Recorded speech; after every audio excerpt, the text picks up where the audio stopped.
Buenos días a los presentes, a la mesa principal. Es un tema que la primera mesa que vamos a desarrollar es un tema por demás conflictivo, que apasiona, derechos humanos, un tema inacabado. De todos los días encontramos fuentes de conflictos en lo que significa los derechos humanos. ¿Pero qué son los derechos humanos? Nuestros expositores nos los van a decir. Vamos a tener al profesor Enrique Gil Botero, con media hora, profesor, a Eduardo Leblanc, con 25 minutos, y a Bernardo Pulido Márquez, con otra media hora. Luego vendrán las interrogantes. Enrique Gil Botero, con el tema del acceso a la justicia, con énfasis en las personas más vulnerables. Como señalé, tema inacabado y de todos los días con nuevas aristas. Secretario de la Conferencia de Ministros de Justicia de los Países Iberoamericanos, ha sido comisionado en la Comisión Interamericana de Derechos Humanos, presidente del Consejo de Estado y ministro de Justicia del Derecho en Colombia. Sabe de lo que nos va a hablar. Profesor Botero, por favor.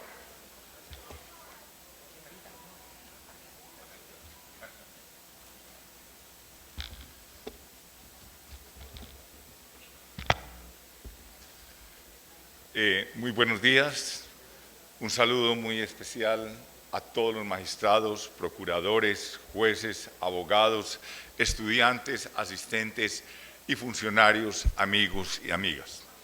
Es un verdadero honor y un privilegio poder estar en este 20º Congreso Panameño de Derecho Procesal, precisamente por la realización que viene haciendo desde vieja data el Instituto Colombo Panameño de Derecho Procesal. Esta es la tercera oportunidad en que intervengo en estos eventos. La primera fue como comisionado de la CIDH, la segunda como ministro de Justicia de Colombia y ahora como secretario general de la Conferencia de los 22 países iberoamericanos. En nombre de ellos voy a hacer una exposición de un tema que es basilar para poder entender lo que es el derecho procesal, el acceso al proceso y el acceso a la justicia. Porque sin acceso a la justicia, todo lo otro, el derecho, el proceso y la sustantividad del mismo quedan en el tintero. El acceso a la justicia es reconocido universalmente como un pilar esencial del derecho, del Estado de Derecho y un derecho humano fundamental. Su importancia radica en que constituye el puerto de entrada o la puerta de entrada para la exigibilidad y la tutela efectiva de los derechos. La comprensión del acceso a la justicia ha evolucionado significativamente en los últimos años, pasando desde una visión formalista a una concepción material o integral. El acceso a la justicia ha sido objeto de desarrollo doctrinario y normativo. El derecho internacional de los derechos humanos establece que toda persona debe contar con recursos judiciales y de otra índole que sean idóneos y efectivos para reclamar frente a la vulneración de sus derechos. Vemos cómo desde la CONJIT, Conferencia Iberoamericana de Ministros de Justicia, hemos destacado que se impone un deber a los estados y que los estados deben organizar el aparato institucional y remover todos los obstáculos normativos, sociales o económicos que impidan o que limiten el acceso a la justicia. Igualmente, la Corte Interamericana y la Convención Interamericana y la Comisión Interamericana definen el acceso a la justicia como el acceso tanto de jure como de facto, a instancias y recursos judiciales efectivos de protección. El concepto de acceso a la justicia trasciende realmente el aspecto meramente de acceso a la jurisdicción, sino que el acceso a la justicia es realmente un derecho que tiene un aspecto polimórfico en tanto cuanto reviste otra serie de aristas, como lo vamos a ver. Desde el punto de vista del derecho comparado, encontramos que la naturaleza del amparo a la tutela judicial efectiva ha sido mirado desde varios puntos de vista judiciales, ordinarios y de otros específicos. En todos los sistemas constitucionales contemporáneos se consagra el derecho de acceso a la justicia, el derecho a obtener la tutela judicial de los derechos e intereses de las personas. Vemos que una de las primeras manifestaciones del acceso a la justicia está en la Constitución italiana de 1947, en su artículo 24, otro en la Ley Fundamental de Bonn de 1949, en el artículo 19. Es importante destacar que la tutela judicial afectiva alemana se funda en la cláusula de Estado de Derecho y va más allá del mero acceso a la justicia, ya que propende por la protección de los derechos de los ciudadanos. La Constitución española, igualmente en el artículo 24.1, lo establece. Vemos que hay algunos otros esquemas jurídicos donde, aunque no esté en la Constitución, hace parte del sistema jurídico mismo, y en cuanto a ello, en la Carta Magna de los Bill Rights cumplen un papel fundamental en la protección de los derechos fundamentales en el sistema anglosajón. Igualmente, en el derecho francés, el referí dentro de la jurisdicción ordinaria va a permitir que la administración se encargue de proteger y amparar los derechos a través de medios ordinarios. El amparo en Latinoamérica en general, el amparo está regulado como un derecho constitucional, dando origen no solo a una garantía, acción, recurso de amparo, sino a múltiples vías judiciales, tanto ordinarias como específicas, en la protección de los derechos. En Colombia, igualmente en México, se destaca esta tutela judicial efectiva. Asimismo, entendemos cómo la Corte Constitucional colombiana, en sentencia C-279 del 2013, señaló que la posibilidad reconocida de todas las personas residentes en Colombia de poder acudir en condiciones de igualdad ante los jueces y tribunales de justicia para propugnar por la integridad del orden jurídico y por la debida protección o el establecimiento de sus derechos. El derecho de acceder a la justicia es pilar fundamental del Estado social de derecho, es igualmente un derecho fundamental de aplicación inmediata que forma parte esencial del debido proceso, pues el proceso es el medio para la concreción del derecho a la jurisdicción. Es así como el derecho de acceder a la justicia está directamente relacionado con la justicia como valor fundamental de la Constitución. Entendemos que es importante hacer claridades. La Corte Constitucional colombiana ha hecho una asimilación entre el acceso a la jurisdicción y la tutela judicial efectiva, cuando ha señalado que el artículo 229 de la Constitución consagra expresamente el derecho de acceso a la administración de justicia, también llamado derecho a la tutela judicial efectiva. Allí realmente podría haber una confusión, y por ello, desde la Conferencia de Ministros de Justicia, estamos impulsando en este momento la aprobación de un tratado o un convenio que sería el primero en el mundo en consagrar el acceso a la justicia como un derecho de protección y de imposición como deber a los estados. Queremos pasar de la retórica constitucional, de la palabrería y la de logomaquia constitucional, a que realmente se implementen los mecanismos efectivos que obliguen a los estados a pasar de la teoría a la acción. ¿De qué sirven los derechos fundamentales sino para ser explicados en las aulas o en las academias. Queremos que los derechos fundamentales y el derecho del acceso a la justicia se empodere y sea una realidad y se pase de lo teórico a lo pragmático, de la teoría a la acción. Y en este sentido vemos que la Conferencia de Ministros de Justicia tiene capacidad de producir normas jurídicas de derecho internacional. O sea, la CONJID produce derecho internacional y estamos llevando el primer tratado en el mundo, aunque estén en las constituciones desde el punto de vista teórico o nominal, un tratado que va a permitir y a obligar a los estados a que ese derecho de acceso a la justicia sea real y efectivo y no se quede en mera letra constitucional. Porque realmente vemos que la primera de las obligaciones concretas y específicas de los estados no es no solamente aplicar o permitir el acceso, sino lograr que efectivamente se pueda. Y eso tiene un antecedente muy valioso que son las reglas de Brasilia.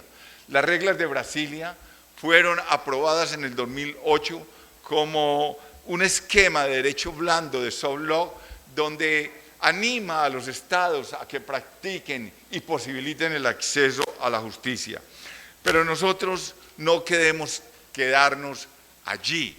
Como señala el profesor Tarufo, realmente el acceso a la justicia está condicionado o limitado por una serie de razones para unos grupos, por motivos de orden cultural, por motivos de orden social, por motivos de pobreza, lo que ha impedido precisamente, y lo señala Tarufo, indicando que es el pobre quien a menudo no sabe que tiene derecho o de cualquier forma no sabe ni dónde ni cómo podrá hacerlo valer. Todo lo cual mira una perspectiva de aporofobia, como diría Adela Cortina. Entonces no podemos y tenemos que empoderar a estos grupos vulnerables, a los migrantes, a las personas pobres, a los analfabetas, a los desplazados, a las poblaciones indígenas, a los niños, a las niñas, a los discapacitados, a las mujeres en condiciones de violencia, etc. Vemos cómo en esta perspectiva hoy y en el mundo digital se ha vuelto para la cotidianidad que el acceso a la justicia se ha convertido en un derecho humano. Y entendemos cómo el Consejo de Derechos Humanos de Naciones Unidas, en el informe del 20 de junio de 2012, habló de la naturaleza mundial y abierta del Internet como una fuerza impulsora de la aceleración de los progresos hacia el desarrollo.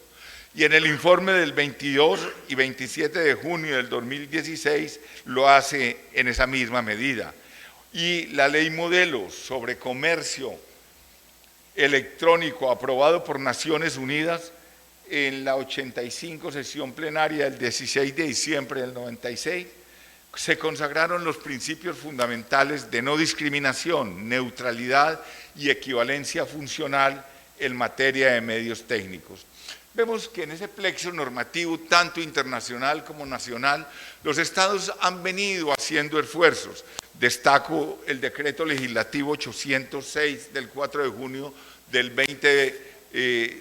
año 20, donde en Colombia se determinó la aplicación y el uso de toda la información de comunicaciones, básicamente para facilitar el acceso a la administración de justicia. O sea, las nuevas tecnologías están buscando y propendiendo a que se facilite el acceso a la administración de justicia. El acceso a la justicia es un derecho universal, presupuesto de la civilidad, de una forma de vida, de una forma de cultura donde la dignidad, la igualdad, la libertad, la solidaridad permiten que la democracia tenga la obligación moral de asegurar su propia supervivencia, pues se levanta sobre un canon de valores de la Ilustración cuya validez es universal. El acceso a la justicia, y aquí viene el quid del asunto, tiene una doble dimensión. Todos estamos familiarizados y nos llenamos la boca en las clases y en la teoría de hablar del acceso a la justicia. Pero la realidad va por otro lado. El acceso a la justicia no es para todo el mundo y esa es la práctica que vemos y por eso es que estamos luchando. Esa doble connotación que tiene el acceso a la justicia hace que sea un derecho autónomo y al mismo tiempo una garantía indispensable para la protección de todos los demás derechos fundamentales. Si no tenemos derecho de acceso a la jurisdicción y si no tenemos derecho a un debido proceso en toda la connotación que tiene el debido proceso, esto no es más que una ilusión o un mero discurso jurídico. Vemos pues que sin un acceso efectivo a la justicia, los derechos reconocidos en los ordenamientos jurídicos nacionales e internacionales corren el riesgo de convertirse en meras declaraciones sin posibilidad de realizaciones prácticas. Por eso, desde la CONJID vemos y seguimos pensando, igualmente con Cancado Trindade, que el acceso a la justicia no se reduce simple y llanamente al acceso a la prestación jurisdiccional, a llegar a las puertas del tribunal en los términos del proceso kafkiano de que nunca se le abrió el tribunal. El verdadero acceso a la justicia va más allá, porque implica el acceso al derecho mismo, constituyendo el principal derecho humano, pues sin él ningún otro puede ser efectivamente garantizado. El acceso a la justicia es el ábrete sésamo frente a los derechos, frente a la justicia, frente a la realización de ese valor. El acceso a la justicia es un elemento esencial del debido proceso y del Estado social de derecho. Vemos cómo la Comisión Interamericana se ha preocupado por este tema en la sentencia, en la Corte, en la sentencia del 5 de julio de 2011, en el caso Mejía y Drobo versus Ecuador, sostiene la Corte algo que es valioso y que quiero compartir con ustedes. El acceso a la justicia no solamente es el acceso a la jurisdicción y el derecho a obtener una decisión por el tribunal o por el juez, sino el cumplimiento de la decisión. Vemos cómo en nuestros ordenamientos a veces las decisiones de los jueces se convierten en sentencias para enmarcar, como se dice en el ámbito abogadil. Y eso no puede ser, porque parte del debido proceso en los términos de la Convención Interamericana y del derecho internacional es la efectividad de la sentencia y que depende de su ejecución. Así lo dice la Corte y el sistema interamericano. El proceso debe tender a la materialización de la protección del derecho reconocido en el pronunciamiento judicial mediante la aplicación idónea de dicho pronunciamiento. Por tanto, la efectividad de las sentencias depende de su ejecución. Lo otro no es más que teoría, porque tener una sentencia que no se pueda cumplir no presta ningún beneficio ni al ciudadano, ni a la paz social, ni a la sociedad, ni a la democracia. Entonces, en ese sentido, veo yo con mucha preocupación cómo en Colombia algunas sentencias quedan para enmarcar para los abogados y los clientes de tener la satisfacción moral. Y así pasa en muchos países. Lo que queremos es cambiar ese panorama de inactividad, de abulia en el cumplimiento de la justicia y de los valores esenciales al Estado democrático. El derecho de acceso a la justicia se encuentra consagrado, como ya lo dije, en diversos instrumentos internacionales, con el Código en Italia, en Alemania, en Colombia, en México, en todos los países. Es en el derecho comparado, este derecho ha sido reconocido en constituciones como las ya indicadas.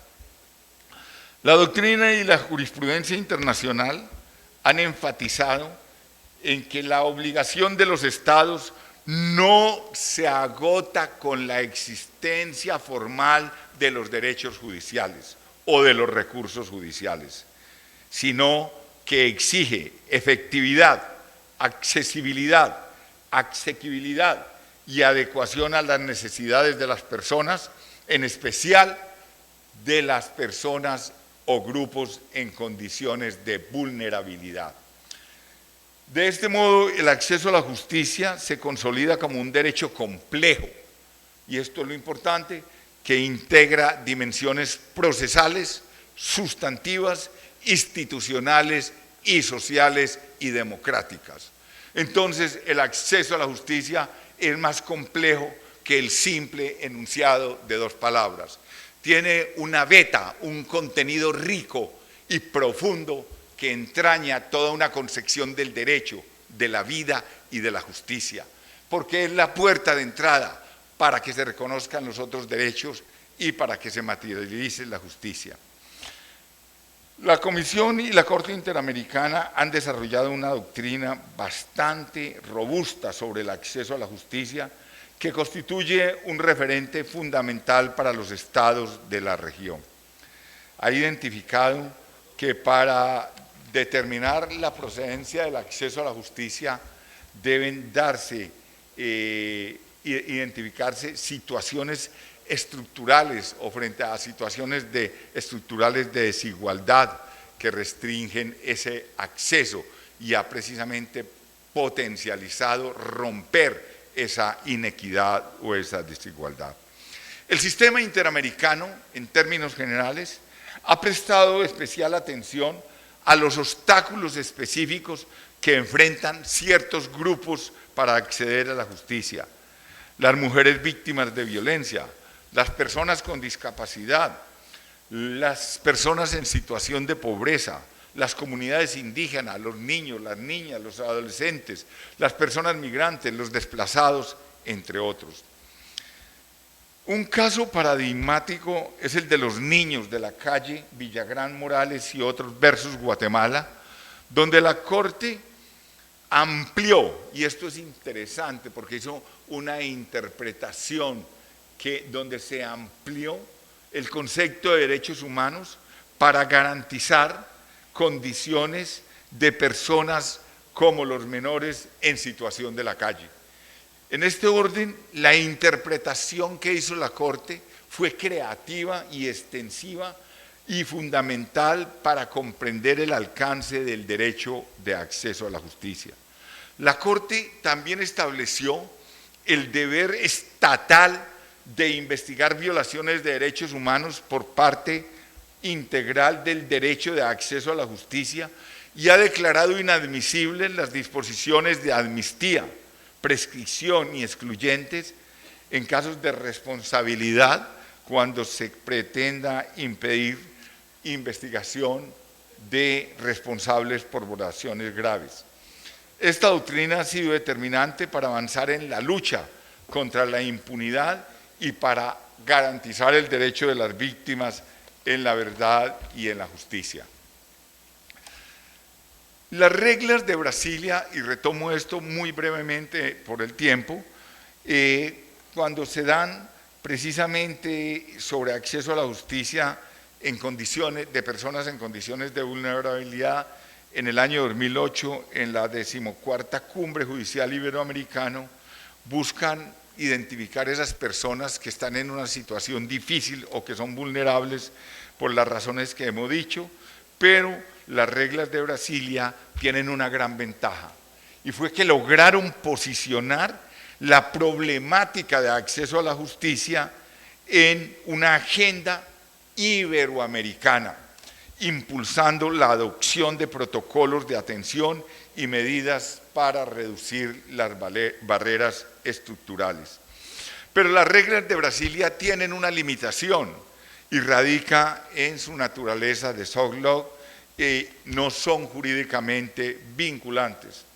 Por ello, a partir del año 2021, la CONJIT está promoviendo un convenio iberoamericano de acceso a la justicia con la finalidad de actualizar el contenido de las reglas de Brasilia y pasar de meras recomendaciones o buenas intenciones de los estados a que sean vinculantes, que sean obligaciones concretas y específicas para los estados.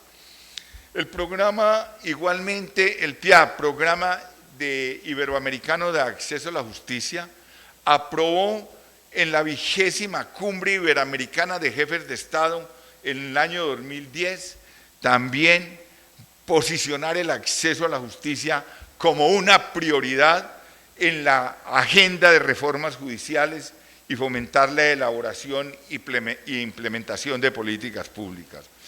Vemos pues en este orden y en esta lógica cómo desde la CONJID, desde el PIAC y desde la Cumbre Iberoamericana de Jefes de Estados hay una preocupación seria sobre el acceso a la justicia. Y si bien las reglas de Brasilia han permitido posicionar a nivel y cohesionar a nivel iberoamericano, aún falta más. Y eso es lo que estamos haciendo y es lo que les pedimos a los señores ministros y ministras y homólogos para la próxima plenaria el año que viene, que aprueben este tratado que va a ser el primero en el mundo y que luego trataremos de llevarlo a la ONU para que no sea solamente el acceso a la justicia en Iberoamérica, sino una obligación en todo el orbe. El convenio destaca la necesidad de garantizar una justicia más inclusiva con medidas específicas para esas personas en condiciones de vulnerabilidad. De allí pues que mientras las reglas de Brasilia son recomendaciones no vinculantes, el convenio busca establecer un marco normativo obligatorio con compromisos específicos y exigibles para los estados.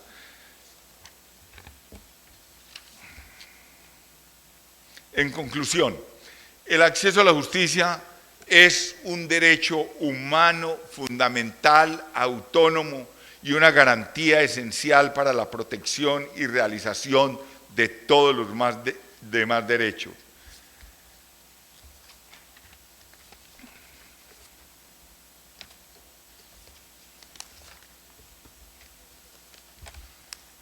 Y para ir terminando, quiero destacar cómo el futuro hacia un marco normativo vinculante y una justicia central en las personas, como lo he venido indicando, que el futuro del acceso a la justicia en Iberoamérica está marcado por la convergencia de esfuerzos regionales, la consolidación de alianzas y la transición hacia un marco normativo vinculante. El proceso de elaboración del Convenio Iberoamericano de Acceso a la Justicia, impulsado por la Conferencia Iberoamericana de Ministros de Justicia, CONJID, en colaboración con la sociedad civil, con la academia y con organismos internacionales, es un proceso maduro que venimos trabajando desde el 2011 y que ya ha llegado al punto de que lo vamos a presentar en la próxima plenaria, como les he dicho, y esto representa una oportunidad histórica para transformar las recomendaciones en obligaciones concretas y específicas. El convenio propone la promoción de mecanismos de justicia alternativa y restaurativa, la implementación de un sistema de justicia abierto, transparentes y participativos, la adaptación de los estándares a los nuevos paradigmas tecnológicos y de inclusión. Busca además garantizar la protección efectiva de los derechos de las personas más vulnerables, promover la educación jurídica y el empoderamiento ciudadano y fortalece la cooperación regional para enfrentar los desafíos comunes. El Programa Iberoamericano de Acceso a la Justicia, PIAC, y las alianzas regionales han sentado las bases para una transformación profunda de los sistemas judiciales en Iberoamérica. El futuro depende de la capacidad de los estados, la sociedad civil y los organismos regionales para consolidar un marco normativo vinculante, innovar en políticas públicas y garantizar la participación de todos los sectores. El acceso a la justicia es mucho más que un derecho formal, es la condición de posibilidad para la igualdad, la democracia y la dignidad humana. La región enfrenta un desafío histórico, pero también es una oportunidad única para construir una justicia verdaderamente centrada en las personas sin dejar a nadie atrás. Muchas gracias.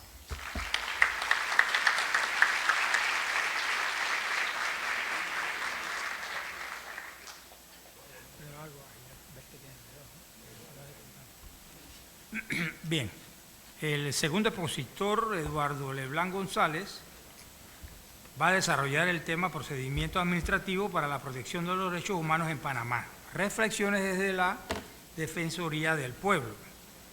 El licenciado Leblanc, licenciado en Derecho y Ciencias Políticas con especialidad en Teoría y Arbitraje de la Negociación.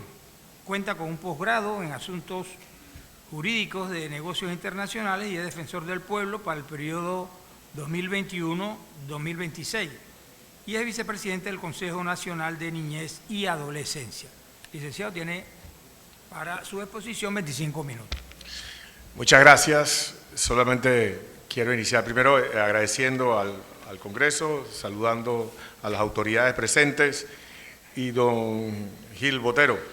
Quiero decirle, sin entrar en su exposición, muy brevemente, que el 43% de los trámites que recibe la Defensoría del Pueblo, es decir, 2.700, lo que va ahorita a la fecha, corresponde a acceso a la justicia. Así que cuente con el apoyo de la Defensoría, de la Red Interamericana de Defensores del Pueblo y Defensorías del Pueblo, adscrita a Naciones Unidas, para llevar a buen puerto esa propuesta. Buenos días a todos y todas. Cuando me invitaron a presentar esta exposición en este magno evento, no dudé un minuto en aceptar.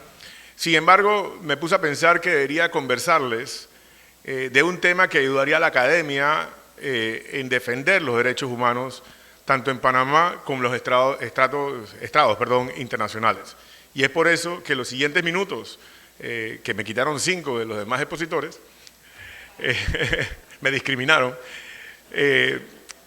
hablaré un poco de lo que es el proceso administrativo para la protección, o el derecho procesal administrativo para la protección de los derechos humanos. Y lo he titulado administrativo, lo hemos titulado administrativo, ya que al ser la Defensoría del Pueblo un ente de derecho público, lo más normal y simple sería el derecho administrativo, procesal administrativo. Sin embargo, durante mi exposición caminaremos un poco juntos sobre este proceso, el cual podrán analizar las diferencias y similitudes en el proceso administrativo e igualmente algunas diferencias y similitudes en el proceso penal. Y de seguro llegaremos a conclusiones o terminarán siendo confundidos un poco, pero creo que llegaremos a una conclusión de cómo la autonomía o no del derecho procesal propiamente tal de los derechos humanos.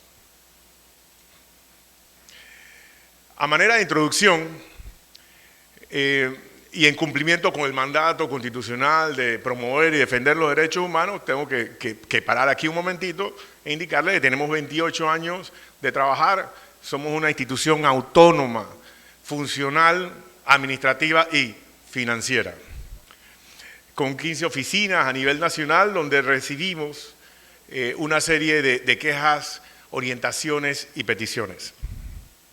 Ya cumplido eso, seguimos. En el contexto, y creo que contextualizando un poco en este podio de ya de 20 años que tiene, me parece idóneo el momento a compartir con ustedes sobre el derecho procesal de los derechos humanos, el cual países como Panamá, a diferencia de Colombia, México y otros, no somos de mucho litigar en las esferas internacionales.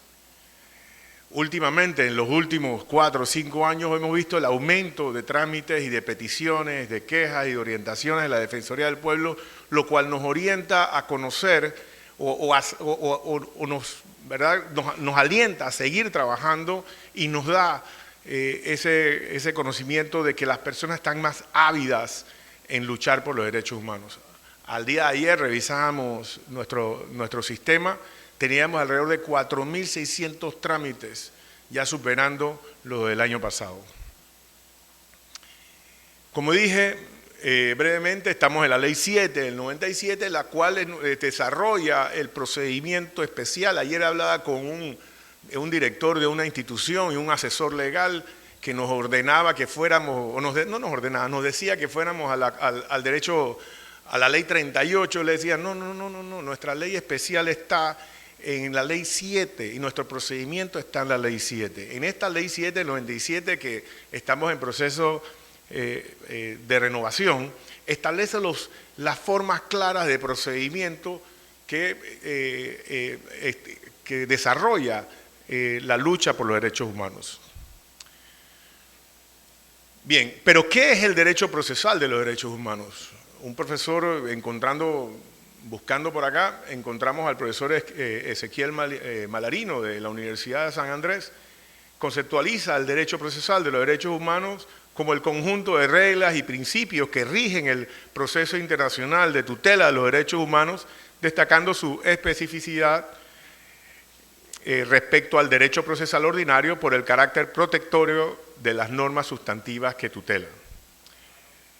Pero que la edad me está jugando una mala pasada. Para los efectos de esta ponencia, podemos decir que los derechos procesales, derechos humanos, constituye un subsistema normativo especializado con reglas, principios que trascienden el proceso judicial ordinario. Su función principal es operativizar efectiva de los derechos humanos a través de mecanismos accesibles, eficaces e imparciales, garantizando que la justicia no sea una abstracción, sino un derecho realizable, especialmente para personas y colectivos en situación de vulnerabilidad.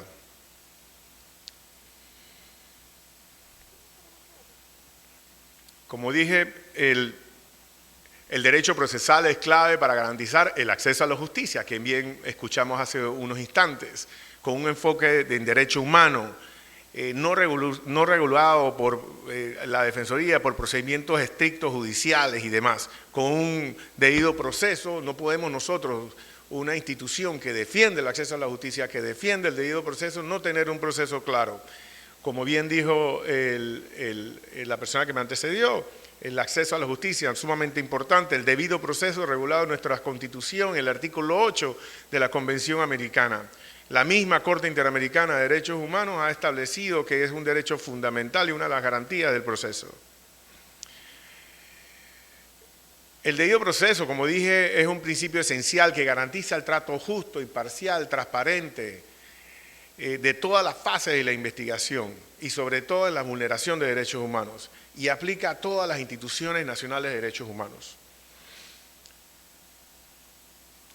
Otro autor colombiano, acá en Panamá siempre nos gusta citar autores colombianos, no sé por qué, dice que el debido proceso es actuar conforme a la ley, a la Constitución, a garantizar los derechos en representación de la defensa, al contradictorio y permitir las impugnaciones en decisiones y medios legales. Como dije, las actuaciones en nuestra Defensoría y en todas las instituciones nacionales de derechos humanos se basan en estos principios y en otros más que vamos a ver a continuación en esta presentación.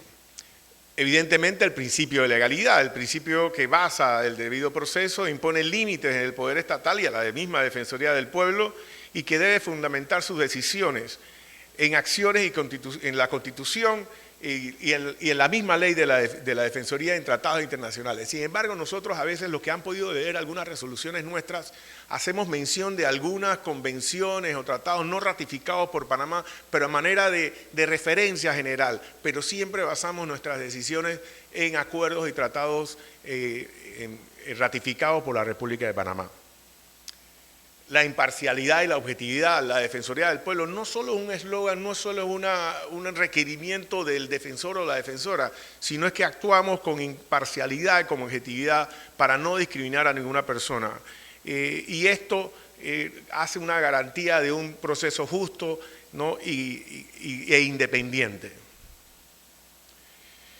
La notificación y el derecho para oír, para nosotros es muy importante, por eso es que en algunas ocasiones en nuestros procesos, y pasa en todos los procesos judiciales, hay una demora en la notificación, una demora al ser derecho a oír, porque nosotros procuramos que todas las partes, sean 5, 6, 7 instituciones del Estado, todas tengan la capacidad de ser escuchados y de poder ellos establecer su verdad de los hechos y poder nosotros entonces emitir una resolución.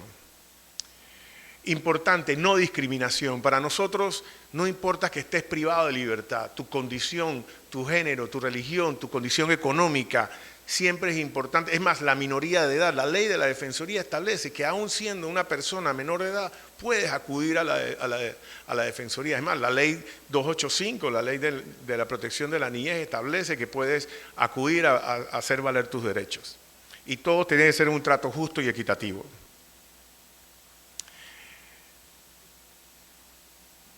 Números apertos.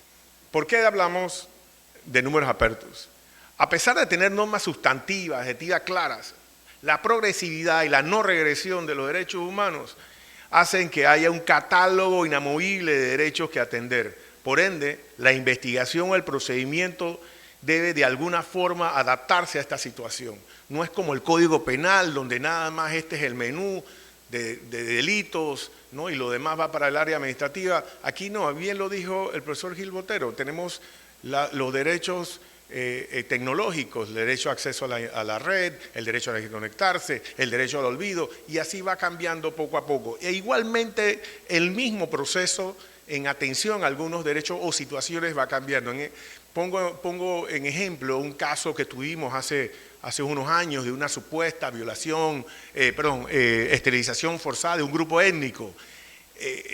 Eso nos llevó a nosotros a consultar normas internacionales, a ver derecho comparado, a que la investigación fuera conducida no por un abogado, no por un oficial propiamente tal, sino por el doctor en ese momento de la Defensoría del Pueblo, con el psicólogo, con psiquiatras, con sociólogos, y poder nosotros buscar, ir al lugar, entrevistar, irnos a hospitales, al Instituto de Medicina Legal y descubrir, a Dios gracias, que no existió esa queja o ese problema, pero fue todo un engranaje diferente y tuvimos que adaptarnos a la medida.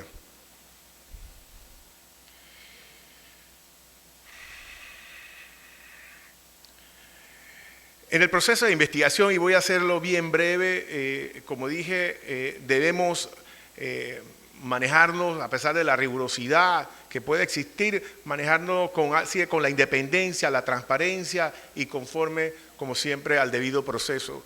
Nuestros procedimientos, y no solo el de la Defensoría, vuelvo a repito, sino en todas las instituciones nacionales de derechos humanos a nivel internacional y de la propia Comisión Interamericana, se manejan por la brevedad, la informalidad, la celeridad, la legalidad, la objetividad y todos los principios que regulan el debido proceso, haciendo especial énfasis en la no discriminación.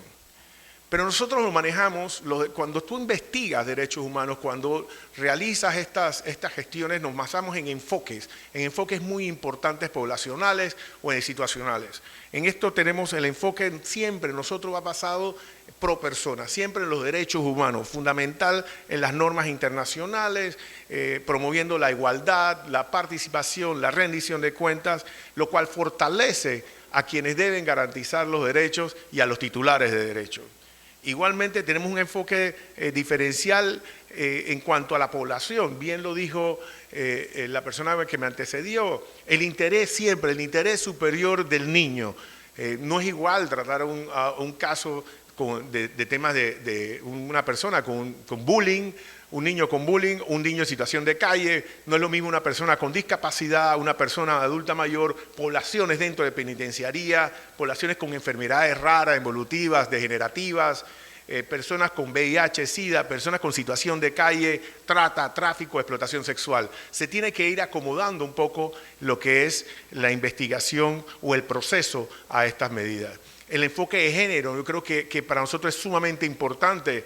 No es lo mismo tratar un tema a una mujer con una mujer por temas de explotación sexual o una mujer en periodo de lactancia, embarazada, en riesgo de femicidio o de crímenes horrendos o tentativas, que tratar a un hombre o a otra persona en particular. El enfoque intercultural, importantísimo. En la República de Panamá, el 33% de nosotros nos autopercibimos como afrodescendientes. Es importante respetar la cultura, respetar a la población indígena, al campesino. Y muchas de estas investigaciones pueden ser transversales, con un enfoque de diferencial por ser mujer, pero afrodescendiente. Persona con discapacidad, pero ser indígena o campesino. Muy brevemente, en el proceso de investigación admitimos quejas, es de acceso universal, como dije, no necesita mayores formalismos, ahí ya nos vamos diferenciando un poco de temas del proceso administrativo, el penal y demás. No necesitas abogado, muchos van con abogado y son bienvenidos. La verdad es que puede hacerlo por temas móviles, web, o de oficio, ¿no? Como etapas principales, bastante brevemente, igual una resolución, una entrevista, la apertura de expedientes y relatos y demás. Si aquí hay algunos directores o directoras de instituciones o asesores legales, muchos dicen, no, pero recibimos cantidad de oficio de la Defensoría. Nosotros nada más podemos inadmitir por falta de competencia, elemento fútil, ¿no? Y inexistencia del hecho. Lo demás todo lo tenemos que admitir, porque uno no sabe de dónde, o si la persona no sabe explicarse. Aquí lo conversábamos en la mesa, muchas personas de repente no saben explicarse y de repente es el derecho de acceso a la justicia que se le está vulnerando a cualquier otro. Tenemos una etapa intermedia, una etapa donde hacemos supervisiones, inspecciones sin restricción. Importante, una de las pocas instituciones del Estado panameño que puede intervenir en cualquier lugar sin necesidad de control previo o posterior o autorización es la Defensoría del Pueblo. Nosotros podemos entrar, de hecho, vamos a todos el sistema penitenciario, vamos a La Chirola, vamos a Punta Coco, hicimos una inspección en un municipio en estos días, al Ministerio de Obras Públicas, y no necesitamos y no requerimos autorización previa o un control posterior. Obviamente se hace con mucho cuidado y sin vulnerar los derechos. Tenemos una resolución final donde hay una descripción de las partes, las quejas, se asemeja a una sentencia y donde en algún momento se determina si hubo vulneración o no. Igualmente tenemos otros tipos de resoluciones que emitimos, tales como las resoluciones con recomendaciones, donde damos recomendaciones que aun cuando se dé una violación directa o no de un derecho humano, podemos igualmente recomendar para que se modele o se verifique los procedimientos internos. Voy rapidito, informes de seguimiento, divulgación es una herramienta fundamental, son nuestra divulgación porque la pena ajena es el principal castigo que tienen los que violan derechos humanos. Hay un punto importante que es el rol de la prueba en el procedimiento de los derechos humanos. La inversión de la carga a la prueba y el principio por persona de responsabilidad estatal. Durante la investigación, dada su posición de poder, corresponde a la autoridad demostrar la legalidad de sus actos y en esto que no ha vulnerado derechos humanos. Aquí la prueba la tiene el Estado. El Estado debe probar que no violó los derechos humanos. Es por eso que muchas veces recibimos quejas o notas de algunos directores diciendo, pero es que ustedes me están cuestionando como si yo fuera el violador. Lo que pasa es que hay un principio de probatorio que son ustedes que deben de probarle a la Defensoría que no le ha violado el derecho humano a la persona. Y esto es en relación a poder. El todopoderoso Estado, ¿no?, con el ciudadano o la asimetría que existe entre uno y otro. Esto ha hablado un poco los estándares probatorios a nivel internacional, la Corte Interamericana, el caso Panel Blanca versus Guatemala, ¿no?, que el proceso internacional es menos formal, que no aplica en el derecho interno acá en la Defensoría, protege a la víctima, es pro persona, determina la reparación, las pruebas directas, circunstanciales e indicios. Para nosotros los indicios son muy importantes, nosotros no buscamos la plena prueba, ¿no? Para nosotros, ante el indicio, ante la duda, hay violación. Eso es importante. Más allá, vemos el contexto y análisis, como dije, siempre el Estado, salvo prueba en contrario, es el que vulnera los derechos humanos. Si analiza patrones de conducta, evidentemente, actuaciones en positivo o en negativo, actuaciones de hacer o no hacer, si el Estado no cumple o no responde o restringe el acceso a la Defensoría del Pueblo o a alguna institución, y asimismo lo ven los órganos de tratado, ya hay una evidencia de que algo está pasando, de que hay una vulneración. Y como dije, el peso de los indicios y la duda ante la duda se presume la violación. Pero ¿qué implicaciones al derecho, en materia de derechos humanos tiene la violación de derechos humanos? Bueno, recordando que nosotros, bien dijo la persona que me antecedió, no tenemos un control jurisdiccional, tenemos resoluciones de peso moral y cívico. Aquí hay una persona que se declaró vulnerador de derechos humanos, no salió reelecta en la campaña que acaba de pasar. Hay una cultura de respeto a los derechos humanos, pueden haber manifestaciones, ¿no? Y nosotros lo hacemos a través de informes públicos, que es la pena pública, ¿no? Pero, ¿en qué se materializa y por qué traemos esto también? Hay afectaciones morales al Estado. Hay reportes de violaciones al Estado por parte de Naciones Unidas, la Comisión Interamericana de Derechos Humanos. Hay afectaciones financieras. Hay instituciones, nosotros cuando comenzamos teníamos un tema con una empresa y le mandamos nota a la empresa y a todos los interesados o stakeholders, y la empresa en realidad vino después de decirnos, oiga, queremos ver cómo podemos colaborar en subsanar esas violaciones de derechos humanos. Bueno, las empresas financieras y los grupos de acciones financieras están muy pendientes y pueden poner condiciones extras para el financiamiento a los estados. Consideraciones finales. Veamos, aunque no ejercemos esa función jurisdiccional, ¿no? Las opiniones, informes y dictámenes de la Defensoría pueden ser consideradas por los jueces como fuentes auxiliares legítimas en la interpretación de derechos humanos. Estas manifestaciones constituyen derechos blandos o soft law, con autoridad técnica, legitimidad ética, fuerza persuasiva, especialmente cuando se basan en estándares internacionales y jurisprudencia supranacional. En el marco del control convencional y el principio por persona adquieren relevancia hermenéutica y se fortalece el diálogo institucional sobre la tutela efectiva de los derechos. Algunas recomendaciones rápidamente: a las autoridades y servidores públicos deben comprender el rol de la Defensoría del Pueblo como órgano autónomo de no control jurisdiccional. Sus opiniones e informes, como dije, deben ser vistos como activaciones legítimas de deberes estatales. Ante la vulneración, el Estado debe actuar con debida diligencia, reparar daños, fortalecer políticas, prevenir futuras acciones. Estas recomendaciones ofrecen una visión de las víctimas que establecen el criterio de no repetición y orientan al Estado a ser una democracia garante de derechos.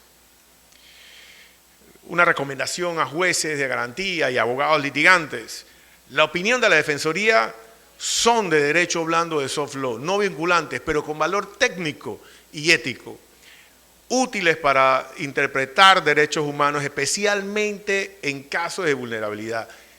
Por ahí algunos estudiantes de Derecho, nosotros tenemos un caso muy interesante donde le dijimos a una universidad privada: tienes que entregarle el diploma a la persona. La universidad se negaba que tuviéramos competencia frente a ella, pero la educación se ejerce en atención a una autorización estatal, porque la educación es una obligación del Estado. Y había cumplido todos los requerimientos, independientemente de una situación que se dio, que no voy a entrar en ella, tenía que darle ese derecho a la educación y por ende también el derecho al trabajo. Jueces deben considerar como fuentes auxiliares, y les recomiendo la lectura, a los estudiantes les recomiendo la lectura de esa resolución, está en nuestra página web.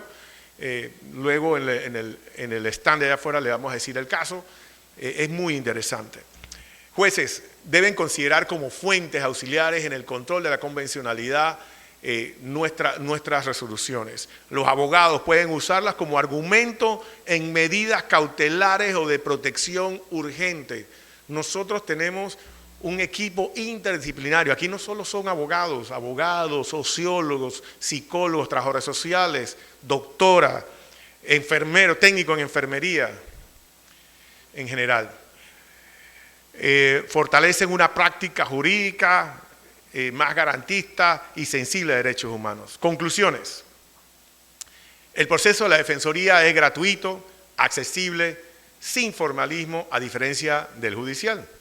Existe una presunción de responsabilidad estatal en cada caso de derechos humanos. Se aplica la inversión, como dije, de la carga a la prueba. Se aplica estándares probatorios flexibles. Se prioriza la verdad material y la justicia reparadora, especialmente en contexto de vulnerabilidad. El derecho blanco soft law tiene valor interpretativo creciente. Los estados deben adaptar su mecanismo para garantizar la protección efectiva y oportuna de los derechos humanos. Todo esto lo hacemos en memoria de un oficial de derechos humanos que partió un poco antes. Muchas gracias.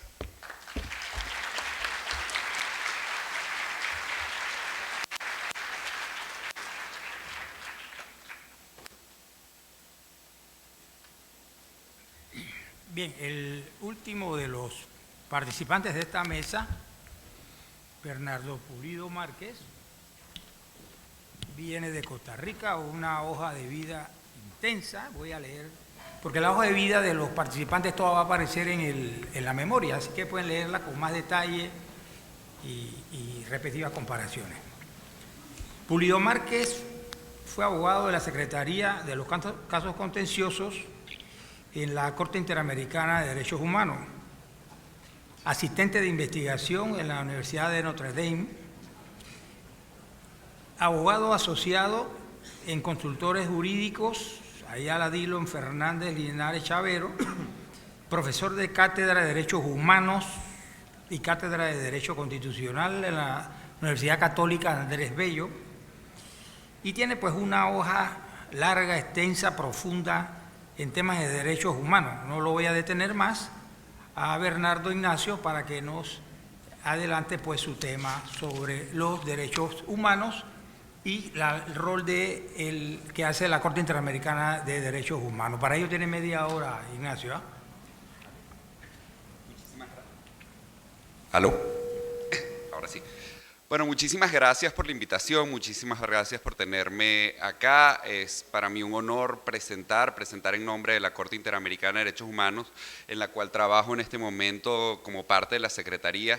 Y quería empezar esta presentación con su Constitución. El artículo 4 de la Constitución de Panamá dice: la República de Panamá acata las normas de derecho internacional. Y este artículo es un artículo maravilloso a efectos de la integración de Panamá en cuanto a los principios del derecho internacional y la cooperación de Panamá como país con distintas organizaciones internacionales para la realización efectiva de los derechos de todos sus ciudadanos. La Corte Interamericana, parte del sistema interamericano, una de las dos instancias del sistema interamericano de derechos humanos, en conjunto con la Comisión Interamericana de Derechos Humanos, ha emitido hasta el momento 5 sentencias con relación a Panamá. Y este número puede entenderse como un número pequeño, pero son 5 sentencias bastante trascendentales, 5 sentencias que han sentado principios importantes para la jurisprudencia regional y quizás en la jurisprudencia de Panamá con relación a la Corte tenemos la principal sentencia que ha regulado y ha permitido a la Corte pronunciarse en temas de migrantes, legalidad de migrantes y protecciones a esas personas en tránsito y las consecuentes medidas provisionales que han venido con esa sentencia. Para hablarles un poco del sistema, por si alguno de ustedes no lo conociera, el Sistema Interamericano de Derechos Humanos, conformado por 2 instancias, como les decía, Comisión y Corte, está creado por 2 tratados fundamentalmente, el Acta Fundacional de la OEA o Pacto de Bogotá, el cual crea la Organización de Estados Americanos como organización principal y dentro de sus órganos está la Comisión Interamericana y le da la competencia a la Comisión Interamericana para realizar supervisión y acompañamiento en materia de derechos humanos, y posterior está el Pacto de San José o la Convención Americana de Derechos Humanos, la cual crea la Corte Interamericana y le da la jurisdicción a la Corte. Panamá es parte de la Convención Americana de Derechos Humanos desde 1978, de hecho por medio de la Ley 15 del 28 de octubre de 1977, y la jurisdicción contenciosa de la Corte la aceptaron, la reconocieron en 1990, en mayo de 1990. La Corte está conformada por 7 jueces que elige la Asamblea General de la OEA. Esos jueces son de toda la región. En este momento tenemos jueces uruguayos, argentinos, chilenos, paraguayos, costarricense, y me van a perdonar que estoy diciendo incompleta la lista de los jueces, pero estos jueces revisan casos que son presentados ante la Corte por parte de la Comisión. Eso quiere decir que la Comisión funciona como un filtro previo para la jurisdicción de la Corte. La revisión de los casos se presentan como petición por presuntas víctimas ante la Comisión. En la sede ante la Comisión no es necesario el acompañamiento de un abogado. En la sede ante la Corte sí debe estar el caso acompañado por un abogado. Una vez que la Comisión presenta, revisa esos casos, revisa los méritos de los casos, revisa además las posibles excepciones que puedan haber interpuesto los estados, porque los estados también se defienden en el proceso ante la Comisión puede decidir presentar los casos ante la Corte y la Corte decide esos casos. Hasta el momento la Corte tiene 346 sentencias, de esas 346 sentencias, 322 están en etapa de supervisión de cumplimiento. Y ustedes me dirán, 322 sentencias, eso es un número altísimo en supervisión de cumplimiento. Sí, pero tenemos que ser bastante benevolentes con el sistema interamericano en el hecho de que el sistema interamericano tiene un alto cumplimiento de sus sentencias. Lo que pasa es que muchas de estas sentencias tienen resoluciones que son de compleja implementación, modificaciones de políticas públicas, investigaciones en casos de desapariciones forzadas o ejecuciones extrajudiciales en los cuales probablemente los elementos de investigación fiscal hagan complejo la determinación final en el caso, hace que muchos de estos casos sean de difícil ejecución total. Pero otras medidas como medidas de no repetición o medidas de indemnización compensatoria son medidas ampliamente cumplidas y de hecho los números de cumplimiento de estas son bastante altos. Ahora, de esos 346 casos, como les decía, 5 son de Panamá. Los casos son Baena Ricardo y otros contra Panamá, que es una sentencia del 2 de febrero del 2001, un caso basado en temas de derechos laborales y despidos masivos tras huelgas. Es un caso en el que la Corte se pronunció sobre derecho a la asociación, derechos sindicales, derecho al debido proceso y retroactividad de la ley. También está el caso Eliodoro Portugal versus Panamá. Es un caso de una desaparición forzada ocurrida durante el régimen militar. La sentencia es del 12 de agosto del 2008. Y esta sentencia es una sentencia interesante por un tema que les voy a comentar un poquito más adelante de competencia. Si bien Panamá reconoce la competencia contenciosa de la Corte en 1999. Este es uno de los casos que ha fundamentado la jurisprudencia de la Corte en cuanto a violaciones continuas de derechos humanos. Hay violaciones de inmediata ejecución y violaciones continuas, y la Corte, cuando es una violación continua, en este caso una desaparición forzada, puede revisar todas las acciones que hayan ocurrido o no ocurrido después de la aceptación de su competencia. El tercer caso es el caso Tristán Donoso contra Panamá, con una sentencia del 27 de enero de 2009, que es un caso relacionado al derecho a la privacidad, la libertad de expresión y el derecho al honor y la honra, el derecho a la privacidad como la libertad que debe tener cualquier persona de poderse desarrollar plenamente sin injerencias e intromisiones abusivas de parte del Estado.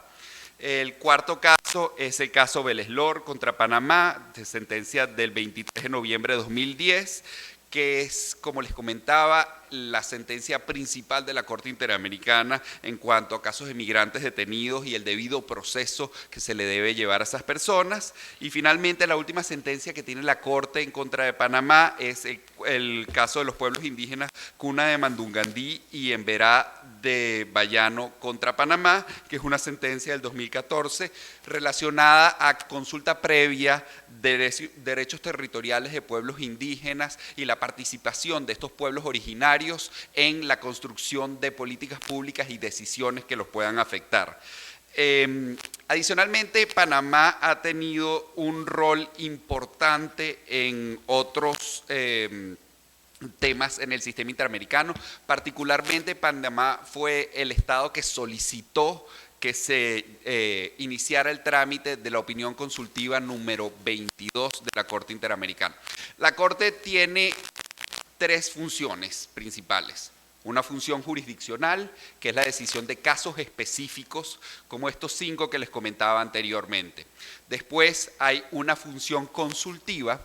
La Corte puede emitir opiniones consultivas. Si han estado revisando la prensa, la Corte ha estado bastante en boga recientemente por la muy reciente emisión de la opinión consultiva 32 sobre emergencia climática y medio ambiente sano. Es una opinión consultiva que orienta a los estados sobre obligaciones del derecho internacional en cuanto a proteger a sus ciudadanos frente a la emergencia climática que estamos viviendo. Y Panamá particularmente solicitó una opinión consultiva que ha sido importante, que es la opinión consultiva que interpretó el artículo 1.1 con relación a los artículos 1.1, 8, 11, 13, 16, 21, es un listado de artículos muy grande, pero en sí es la opinión consultiva que se pronunció sobre cómo entiende la Corte el concepto de persona y si la Corte puede pronunciarse en casos sobre personas jurídicas. Conclusión muy breve de la larga opinión consultiva. Los derechos humanos previstos en la Convención Americana son derechos de personas. Entonces, los casos presentados ante la Corte Interamericana deben revisar los derechos de esas personas. Y solo se pueden pronunciar sobre personas jurídicas siempre y cuando las violaciones que hayan ocurrido a esas personas jurídicas afecten definitivamente la personalidad de esas personas naturales. Esa opinión consultiva se dio en respuesta, como les decía, a la solicitud de Panamá. Es una opinión consultiva del año 2016. Finalmente, la última competencia o actividad que tiene la Corte es la competencia provisional, de emitir medidas provisionales. La Convención Americana prevé que frente a una situación de vulneración inmediata que pudiera o impedir el conocimiento de un caso definitivo o empeorar una situación que está bajo revisión de la Corte Interamericana, se puede pronunciar de forma cautelar, de forma provisional. Y para eso emite medidas provisionales. Con relación a Panamá, la Corte ha estudiado 2 situaciones de medidas provisionales. En una se pronunció emitiendo resoluciones de medidas provisionales, en otra inadmitió la solicitud. La solicitud que inadmitió es del 2010 y era el asunto 4 comunidades indígenas de Ngobe y miembros respecto a Panamá, una situación con respecto a comunidades indígenas en el norte del país por unos proyectos que se estaban desarrollando afectando la propiedad colectiva de estos grupos indígenas. La decisión de la Corte no es fundamentalmente porque no haya habido una situación que pudiera considerarse vulneratoria de los derechos, sino es por temas procesales. Las medidas provisionales tienen que ser presentadas por la Comisión, si el caso no está presentado ante la Corte, o por las partes cuando el caso ya está para decisión de la Corte o posterior a la sentencia, como pasa en el siguiente caso que les voy a comentar. En este caso específico, la Comisión le presentaron la solicitud las partes, trae el caso 2 años después de que se le había hecho la solicitud y como toda cautelar y todos ustedes, perdón, que les interesa el derecho procesal, sabrán que una cautelar tiene que tener el requisito de urgencia. El que haya pasado en trámite 2 años y la situación no hubiese variado, completamente desestima el requisito de urgencia y fundamentalmente por eso se inadmiten las medidas provisionales en este caso. La otra situación que sí tiene medidas provisionales con relación a Panamá es con el caso Vélez Lor. Las medidas provisionales posterior a la emisión de la sentencia del caso Vélez Lor, y ahorita les voy a hablar un poquito más del caso en específico, una de las reparaciones que solicitó la Corte, de hecho es la orden número 15 de la sentencia, es que el gobierno de Panamá tenía que tomar medidas efectivas para la protección de los migrantes que estén en condición de detención temporal. En el año 2021, los representantes del caso Vélez Lor traen ante la Corte una solicitud específicamente por las condiciones de varios centros de detención en el Darién, el centro de detención La Peñita y Las Lajas, si no me equivoco, en los cuales se está tomando unas medidas estrictas por la situación de pandemia que estaba ocurriendo, pero esas medidas estrictas afectaban de manera desproporcionada los derechos de las personas migrantes retenidas en esos centros. La Corte para estas medidas hizo una audiencia que en el momento se celebró virtual y después con la venia del gobierno de Panamá se hizo una visita in loco, una visita de supervisión a los centros de detención y se emitieron estas medidas, las cuales han tenido 4 resoluciones posteriores. Esto todo para decir que la Corte, dentro de estas funciones cautelares de medidas provisionales que tiene, puede atender supuestos. Ahora, vamos a bajar un poco esto de lo distante y traerles a ustedes lo importante del sistema interamericano y del litigio interamericano y cómo el litigio interamericano puede ser un aliado en la implementación y protección de derechos. En primer lugar, lo que debería decirles es que el sistema interamericano es un sistema complementario, nunca va a reemplazar el sistema interno y el que tiene la principal obligación y el principal deber de protección de los derechos de todos los ciudadanos es el Estado. Por ende, la primera oportunidad de reparación de cualquier violación a los derechos humanos de los panameños la debe llevar a cabo el Estado y tenemos al defensor acá a quien le pueden presentar las denuncias que, como nos explicó ahorita, las canalizan oportunamente. Cuando el Estado no logra reparar, cuando el Estado toma demasiado tiempo en reparar, cuando el Estado no es suficientemente eficiente en esa reparación, o cuando el Estado reparó en una situación, pero sistemáticamente sigue cometiendo el mismo tipo de acciones, entonces podemos acudir a los órganos internacionales de derechos humanos, órganos de tratados. Y Panamá tendría 2 opciones, o vamos al sistema interamericano o vamos al sistema universal. Son parte tanto de la Convención Americana como del Pacto Internacional de los Derechos Civiles y Políticos, por ende también podrían asistir como camino alterno al Comité de Derechos Humanos de Naciones Unidas. Pero del camino que les estoy hablando yo en este momento es el sistema interamericano. Entonces, si decidimos tomar ese camino, lo primero que habría que hacer es verificar, ¿se agotaron los recursos internos? Y si no hemos agotado los recursos internos, ¿cuánto tiempo hemos pasado reclamando esta situación? Porque pese a que nosotros tengamos la necesidad de una sentencia de instancia y una sentencia de apelación, si resulta que yo le he pedido a la Fiscalía desde hace 15 años que investigue la situación y la Fiscalía no ha avanzado la investigación y ha actuado también la Defensoría y han actuado distintas organizaciones no gubernamentales tratando de tomar el caso y no hemos llegado a una resolución efectiva, podemos presentar el caso ante el sistema. El sistema, aunque tiene muchos beneficios, tiene muchas ventajas, es un sistema que, debo admitir, tiene una sobrecarga importante y los casos toman tiempo, pero los casos se resuelven.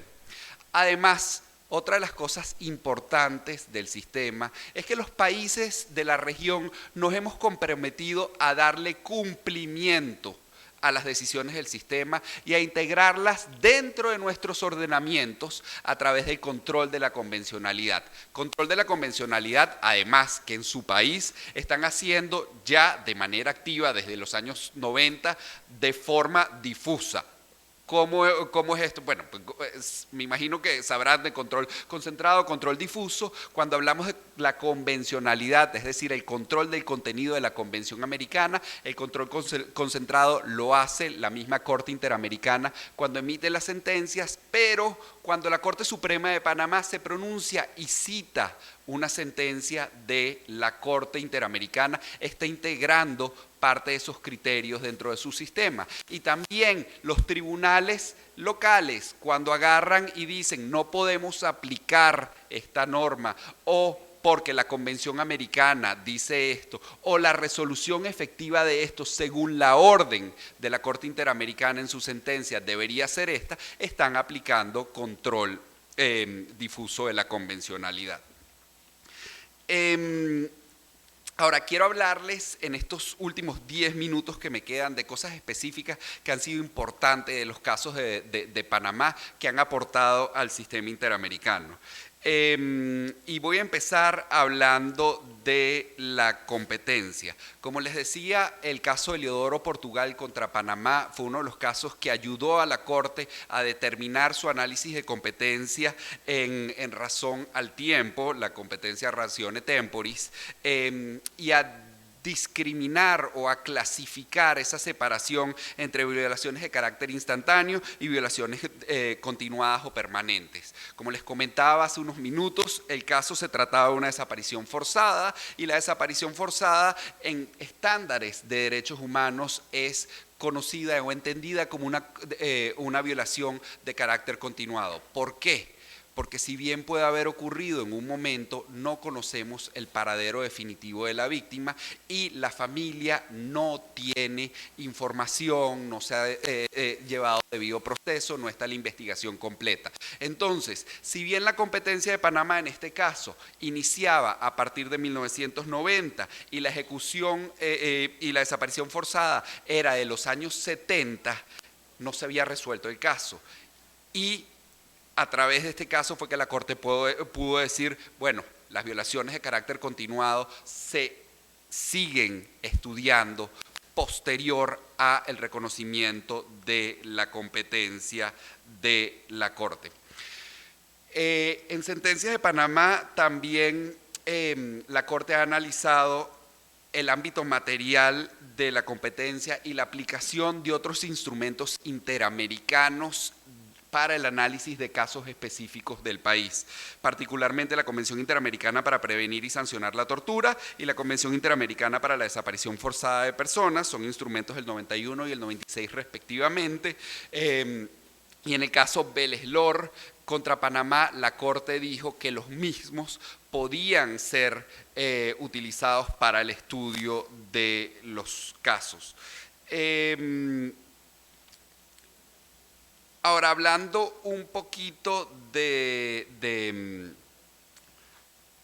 no voy a entrar en excepciones preliminares, la Corte revisa excepciones preliminares, el Estado de Panamá constantemente ha presentado una serie de excepciones preliminares ante la Corte, entre ellas excepciones preliminares por el no agotamiento de recursos internos, los cuales en la mayoría de los casos ha sido declarada inadmisible. También en el caso Baena Ricardo, es un caso bastante particular procesalmente y no quisiera, si quieren después de forma informal podemos hablar un poquito más del caso, pero es uno de los primeros casos donde la comisión se le presenta la discusión frente a lo que llaman un informe artículo 50 y un informe artículo 51. Para no dejar esto en el aire, se los digo muy rápido. La comisión, cuando está resolviendo un caso, lo primero que hace es emitir un informe con recomendaciones a cada uno de los estados. Ese informe es un informe confidencial que va directamente al estado para darle al estado una oportunidad adicional de que cumpla las recomendaciones y subsane la violación de derechos humanos que se le ha presentado. La comisión, frente a ese informe, artículo 50, tiene un abanico de posibilidades, entre ellas seguir haciendo proceso de supervisión, recomendar a los estados la implementación distinta de las medidas, y otra de esas opciones es presentar el caso. La comisión también tiene como otra opción adicional emitir un informe, que es el informe que les digo, artículo 51. Estos artículos son artículos de la Convención Americana, por cierto. Y ese informe es un informe público que se conoce como informe de fondo, en el cual se analizan todos los hechos, las violaciones, y se emiten estas recomendaciones. En el caso Baena, Ricardo, como les decía, es un caso particular, interesante procesalmente, porque la comisión decidió no lleguemos al informe 51, sino la situación es tan grave que presentemos de una vez la demanda ante la Corte. Y por eso el Estado presentó una serie de excepciones preliminares, las cuales en este caso específico fueron todas declaradas inadmisibles. Una de las, pasando de las excepciones, si se han dado cuenta, no lo he dicho expresamente, pero en este momento estoy hablando con la estructura de una sentencia de la Corte Interamericana. Lo primero que les hice fue comentarles la competencia, después voy por las excepciones preliminares, ahora les voy a hablar un poquito del reconocimiento de responsabilidad. El reconocimiento de responsabilidad es una posibilidad que tienen los estados cuando llega un caso de decir, sí, efectivamente no pudimos resolver, porque los estados son instituciones humanas que cometen errores y que después de años pueden haber dicho, miren, sí, no podemos hacerlo mejor, podemos aceptar esta situación y cambiarla. Panamá, en el caso Vélez-Lor específicamente, hizo un reconocimiento de responsabilidad muy amplio. La Corte valora enormemente los reconocimientos de responsabilidad. Son instancias en las cuales la Corte considera que los estados efectivamente están comprometidos para generar las reformas y lograr que se cumplan los derechos humanos. Y este caso fue un caso particular donde se observó un amplio reconocimiento de responsabilidad. Ahora, ya en la siguiente parte de la sentencia, el fondo, hablemos un poquito de las obligaciones del Estado y cómo se ha comportado el Estado panameño frente a las obligaciones que tiene ante la Convención. Los primeros 3 artículos de la Convención establecen las obligaciones generales de los Estados en materia de derechos humanos. Obligación de abstenerse a violar derechos reconocidos, obligaciones de prevenir, investigar, sancionar y reparar derechos humanos. Adicionalmente, también los estados tienen obligaciones de investigar violaciones de derechos humanos y tienen que aplicar el principio de igualdad y no discriminación. En el caso Vélez-Lor contra Panamá, tenemos una de las interpretaciones del artículo 1.2 de la Convención más importantes para casos posteriores, que es la interpretación de la palabra persona. Además, muy apropiado, acompañado también de la opinión consultiva 22 solicitada por Panamá. Y la Corte en este caso dijo que se tiene que entender a efectos de la Convención Americana, persona, a todo aquello independientemente de su estatus migratorio. Es decir, no importa que una persona esté de forma migrando o solicitando refugio o asilo en un país, se tiene que entender como persona. Esta interpretación, dijo la Corte en el caso Vélez-Lor, tiene que hacerse de manera inclusiva y expansiva, por lo que ninguna categoría humana puede quedar fuera del ámbito de protección de la Convención. La Corte en las reformas, y ya pasando al siguiente elemento de una sentencia, ha solicitado a Panamá una serie de reformas importantes, entre ellas reformas normativas particularmente con el tema de migrantes. Como yo les decía, en Beleslor es una de las sentencias más importantes con temas de migración, porque la Corte dijo que la migración o la estadía de una persona en condición de migrante no puede ser considerada como un delito, puede considerarse como una infracción a leyes de migración, una infracción administrativa, pero no debe calificarse como delito. Y el proceso administrativo que se lleva con relación a esta infracción tiene que garantizar todos los principios del debido proceso conforme a la Convención Americana. Les he mencionado mucho esta sentencia y podrán ver que en el contexto actual que estamos viviendo y en el mundo que estamos viviendo, esta es una sentencia que está siendo citada de manera constante en múltiples casos ante la misma Corte.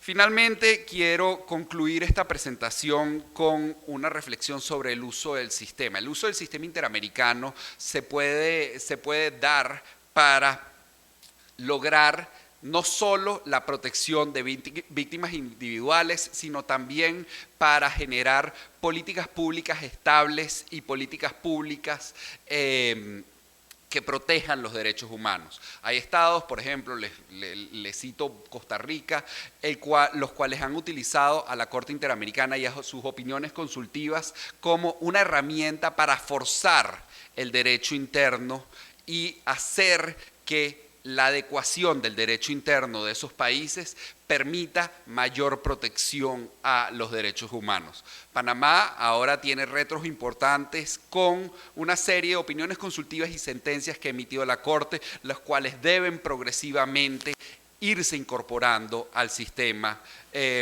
legislativo nacional. Obligaciones en materia de protección de emergencia climática, obligaciones en materia de protección de no discriminación de grupos vulnerables, obligaciones en materia de protección interseccional de personas de comunidades excluidas históricamente. La Corte, a través de sus opiniones consultivas y de sus sentencias, da herramientas y opciones para esto. Ahora está en manos de ustedes utilizar este litigio, utilizar este sistema para hacerlo efectivo. Gracias.